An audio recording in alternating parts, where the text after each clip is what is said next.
ನಮಸ್ಕಾರ ಸರ್ವವೀಕ್ಷಕರಿಗೆ. ನನ್ನ ಹೆಸರು ಜಯರಾಮ್ ಅಂತ. ಇದು ಭಾರತದ ನಾರಿ ಅಂದು ಇಂದು ಬಗ್ಗೆ ಬರೆದಿದ್ದೇನೆ, ಕೇಳಿ ಆನಂದಿಸಿ.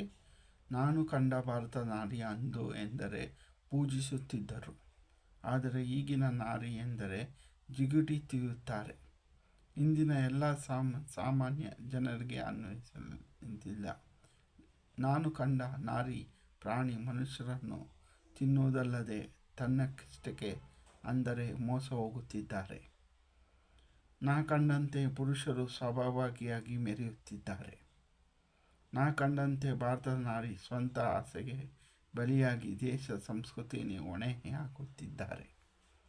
ಇಂದಿನ ನಾರಿ ದುಡ್ಡಿನ ಅಮಲು ಕೊಟ್ಟಿರುವ ಸಲಿಗೆ. ಒಂದು ಹೆಣ್ಣು ಹಾಳಾದರೆ ಅಲ್ಲಿ ಅಂಟಿಕೊಂಡ ಹುಡುಗರು ಹಾಳಾಗುತ್ತಾರೆ ಮತ್ತು ತನಗೆ ತಾನೇ ಹಾಳಾಗುತ್ತಾಳೆ. ಆದರೆ ಒಬ್ಬ ಗಂಡು ಹಾಳಾದರೆ ಅವನು ಒಬ್ಬನೇ ಹಾಳಾಗುತ್ತಾನೆ. ನಮಸ್ಕಾರಗಳು.